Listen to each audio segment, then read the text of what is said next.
Yo minasan, seperti biasa kembali lagi bersama channel Sayonara Jiraiya. Video ini merupakan lanjutan pembahasan kita yang kemarin. Tapi sebelum itu, seperti biasa gunakan headset untuk menonton video ini agar suaranya terdengar lebih jernih dan jelas. Serta sediakan segelas kopi untuk menemani kalian dalam menyimak pembahasan di channel ini.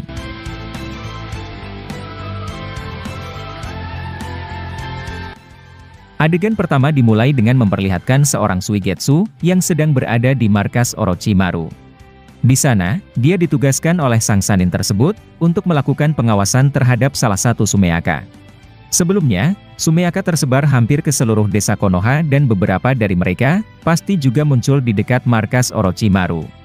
Dalam video kali ini, admin ingin menjelaskan jika Orochimaru dan anggotanya jelas tertarik dengan monster tersebut. Apalagi yang kita tahu, Orochimaru telah meneliti tentang pohon Shinju tersebut sejak dulu. Admin curiga jika Orochimaru sebenarnya tidak terpengaruh oleh kekuatan Zeno milik Eida. Mungkin, dia meneliti sampel tubuh Sumeaka dengan tunas pohon Shinju yang pernah dia dapatkan. Bisa jadi dari hasil penelitiannya itu, Orochimaru menemukan sebuah jawaban tentang rahasia sebenarnya dari pohon Shinju. Karena seperti yang kalian ketahui, ternyata Jubi memiliki bentuk terakhir yang misterius. Di zaman Naruto, Jubi Kaguya berevolusi atau terpecah menjadi 9 biju, lalu berubah menjadi sebuah pohon dalam bentuk terakhirnya. Jubi itu masih tak memiliki ego sendiri, akan tetapi, Jubi Ishiki tampak berbeda. Dia terpecah menjadi 4 Shinju baru, dan dikonfirmasi memiliki perubahan terakhir yang berbeda. Kita masih belum tahu bagaimana evolusi terakhir dari Jubi milik Ishiki karena dia merupakan Jubi yang telah memiliki ego atau perasaan tersendiri. Lalu dalam keadaan sepi itu, Suigetsu kedatangan teman lama. Dia adalah Uzumaki Karin, yang telah mendengar kegaduhan di desa Konoha. Dengan ekspresi khawatir, Karin kemudian berkata, "Aku melawan beberapa monster aneh, yang tubuhnya terlihat seperti Zetsu putih." Suigetsu kemudian menjawab, Konoha telah diinvasi oleh monster milik Kode, yang diketahui berasal dari pecahan monster ekor 10. Karin lalu bertanya, tentang dari mana mereka tahu bahwa Sumeaka adalah pecahan Jubi. Ingat teman-teman bahwa yang admin jelaskan ini adalah Sumeaka atau masih Sumeaka dan bukan 4 Shinju. Lalu Suigetsu kemudian menjawab, Tuan Orochimaru berhasil mengidentifikasi bahwa sel tubuh Sumeaka itu berasal dari pohon Shinju yang sama persis seperti yang ada di sini.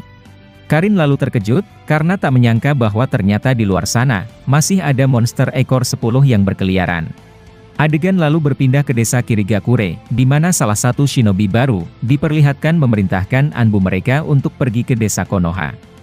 Misi ini sangat dirahasiakan, bahkan Mizukage mereka sama sekali tak tahu bahwa ada yang memerintahkan Anbu. Orang tersebut berdalih bahwa itu adalah perintah dari sang Mizukage Chojuro.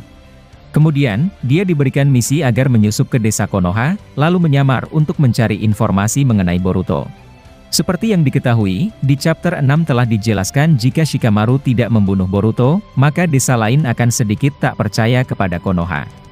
Dan imbas dari hal itu, adalah Shikamaru takkan bisa menjadi Hokage secara resmi. Nah, di sini sudah jelas jika Shikamaru tak berniat untuk membunuh Boruto dan resikonya, Konoha akan mendapatkan penilaian buruk dari desa lainnya. Seperti kata admin sebelumnya bahwa bisa jadi, perdamaian kelima desa akan memudar. Naruto adalah orang yang menyatukan semua desa shinobi, akan tetapi, dia sekarang telah mati, menurut ingatan orang-orang dari pandangan Zeno Eida. Jadi, sudah jelas desa lain tak akan terlalu menghormati Konoha, karena Naruto tak lagi menjabat sebagai Hokage. Mungkin hanya desa Sunagakure, yang masih setia dengan desa Konoha. Inilah yang membuat salah satu orang di desa Kiri, mengirim Anbu untuk melakukan misi rahasia. Anbu tersebut kemudian pergi, dan mereka pasti pergi secara berkelompok. Kemudian, adegan berpindah kepada Orochimaru, yang saat ini bergabung di tempat Boruto berada. Orochimaru kemarin berkata bahwa dia mengaku telah melihat pengkhianat asli di desa Konoha.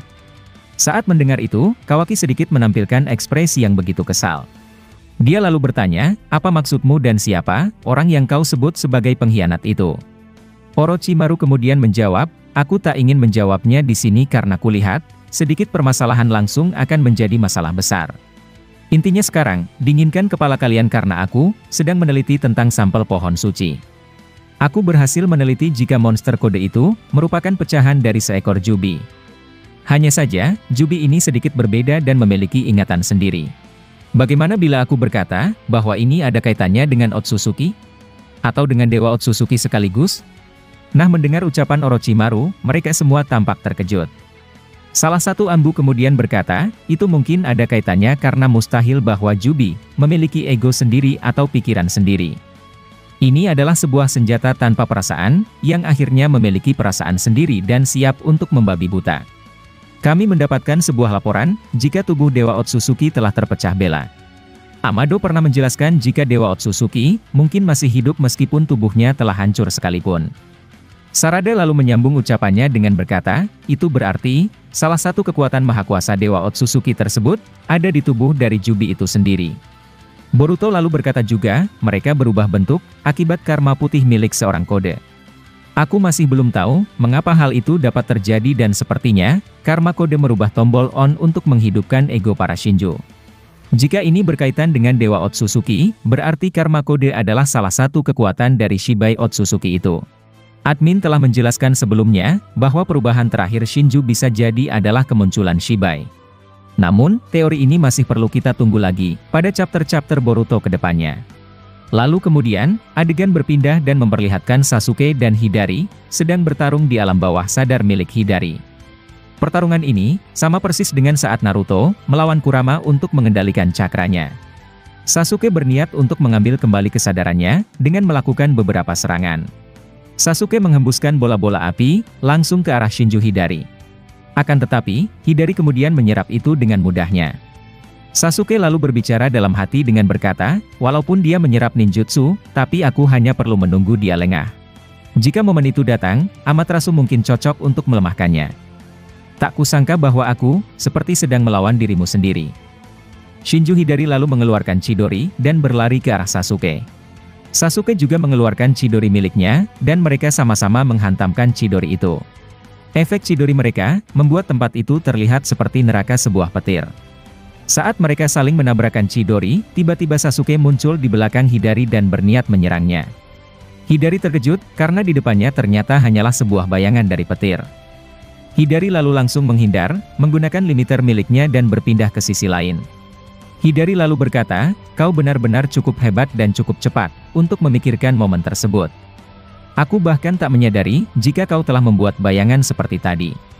Sasuke hanya diam, sambil mencoba mencari kelemahan dari seorang Hidari. Namun ketika dia sedang mengamati, tiba-tiba akar pohon menjalar ke tubuhnya dan mencoba mengikatnya. Sasuke lalu melompat, sambil memotong akar itu dengan jurus Raiton miliknya. Sementara itu, adegan beralih kembali kepada Anbu desa Kirigakure, yang telah sampai di perbatasan desa Konoha. Di sana, mereka berhenti sementara dan melihat situasi, apakah ada tim peneropong desa Konoha atau tidak. Setelah mereka mengeceknya, mereka menemukan bahwa ada penjaga di beberapa tempat. Anbu Kiri telah sampai di sana akan tetapi, Konoha memiliki sistem pertahanan yang begitu ketat. Mulai dari adanya sistem pengenalan cakra dari Shinten-shin Ino, tim pendeteksi gelombang desa Konoha atau gelombang penghalang, maupun mata sendigan dari seorang Eida. Namun yang paling sulit dilewati adalah sistem pengenalan cakra milik Ino, beserta anggota dari klan Yamanaka lainnya. Semua cakra shinobi di desa Konoha telah terdata dengan baik di sebuah alat pendeteksi. Jadi jika ada satu cakra asing yang muncul, maka sensor asing tersebut akan berbunyi, dan disitulah tim sensor mencari tahu asal dari cakra asing itu. Nah kemudian, beberapa Anbu desa kiri menyamar, menjadi jonin-jonin desa Konoha. Mereka berpura-pura, terlihat seperti sehabis diserang oleh orang lain. Tim peneropong melihat mereka dan seketika saja, para penjaga itu datang menolong pasukan Anbu dari kiri tersebut. Setelah mereka bersama-sama masuk ke desa Konoha, harusnya mereka aman karena berhasil menyamar. Akan tetapi ketika mulai melangkah masuk ke dalam Konoha, tim penghalang langsung mendeteksi adanya cakra asing. Mereka kemudian gercep, dan menghubungi salah satu tim-tim penjaga, yang kebetulan sedang menolong para Anbu yang menyamar itu. Nah ketika sudah disampaikan, seketika saja Anbu kiri langsung menjauh dari mereka. Mereka semua, akhirnya mengepung dan bertanya, mengapa kalian menyamar menjadi shinobi kami? Kalian adalah Anbu dan misi kalian, jelas adalah misi rahasia. Kemudian, saya yang ada bersama Amado, secara tiba-tiba meninggalkan Amado dan pergi menemui para penyusup itu. Sementara itu, adegan berpindah kepada Shinjujura, yang sudah mendekat ke desa Sunagakure. Seketika saja, dia seperti merasa mengingat Naruto, dan sangat ingin mengambil tubuhnya. Seperti yang kalian ketahui, jika saja Naruto dikloning oleh Shinju, pasti itu akan sangat menarik dan merepotkan. Yang menariknya, mungkin para Shinju akan menyerah karena cloning Naruto, pasti menceramahi mereka dengan teknik ceramah no jutsu. Lalu yang merepotkannya, jika kloningan Naruto menggunakan teknik Oiroke no Jutsu, admin yakin 4 Shinju seketika akan kalah. Nah setelah momen tersebut, adegan ternyata tiba-tiba telah berakhir di sini. Untuk kelanjutannya, kita akan membahasnya pada video part ke-122 nantinya.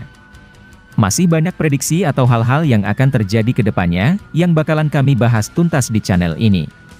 Dan jika kalian suka dengan pembahasan teori maupun fakta di channel kami, jangan lupa untuk selalu stay menunggu dan selalu berlangganan. Sampai jumpa di video selanjutnya dan salam Shinobi.